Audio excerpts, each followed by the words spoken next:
নির্বাচনী প্রচারের শুরুতেই রাজনীতির মাঠে ছড়িয়ে পড়েছে উত্তাপ। সময় না যেতেই মুখোমুখি অবস্থানে বিএনপি ও জামায়াত। একে অপরের বিরুদ্ধে কড়া ভাষা, পাল্টাপাল্টি বক্তব্য আর শক্ত অবস্থান, সব মিলিয়ে শুরুতেই উত্তপ্ত হয়ে উঠেছে রাজনীতির মাঠ।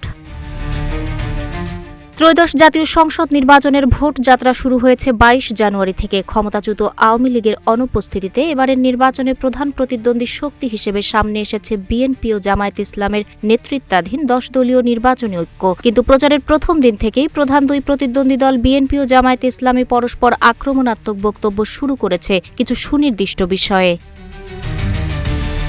তারেক রহমান জামায়াতের নাম উল্লেখ না করে ১৯৭১ সালে তাদের স্বাধীনতা বিরোধী ভূমিকার সমালোচনা করেন এবং ধর্মকে ব্যবহার করে বেহেশতের টিকিট দেওয়ার প্রতিশ্রুতিকে শিরক ও কুফরি বলে অভিহিত করেন। তিনি দাবি করেন প্রতিপক্ষ দল সৎ মানুষের শাসনের কথা বলে নিজেরাই অসৎ কাজ করছে এবং ধর্মীয় অনুভূতি ব্যবহার করে মানুষকে ঠকাচ্ছে। তিনি নির্বাচনকে কেন্দ্র করে পোস্টাল ব্যালট ছিনতাই এবং এনআইডি ও মোবাইল ফোন নম্বর সংগ্রহের মাধ্যমে ভোট চুরির ষড়যন্ত্র সম্পর্কে বারবার সতর্ক করেন। কিউব হোল্ডিংসের গল্পে সেই রেখাটি আঁকা হয়েছিল আজ থেকে ১ যুগ আগে। নকশাই আমাদের ভাষা। Cube holdings limited.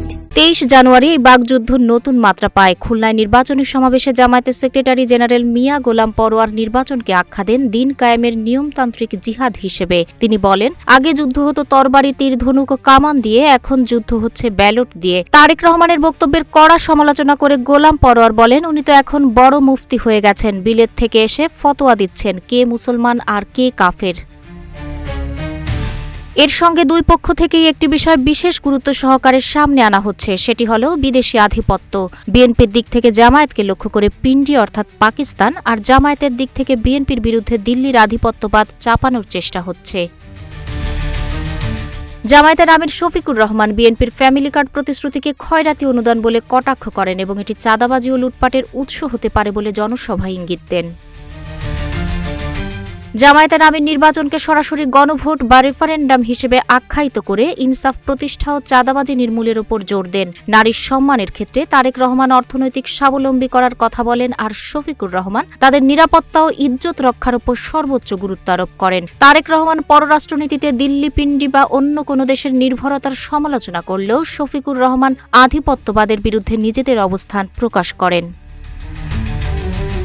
সব মিলিয়ে আওয়ামী লীগের অনুপস্থিতিতে মূল লড়াই এখন দুই বিরোধী শিবিরে। বিএনপি মুক্তিযুদ্ধ, জাতীয়তাবাদ, সবার আগে বাংলাদেশ স্লোগানের নেতৃত্ব ধরে রাখতে চাইছে, আর জামায়াত, এনসিপি সহ ১০ দলীয় নির্বাচনী ঐক্য ধর্মীয় ভাষ্য, দুর্নীতি বিরোধী অবস্থান ও আধিপত্যবাদ বিরোধী যাত্রার কথা বলে সেই নেতৃত্বকে চ্যালেঞ্জ করছে।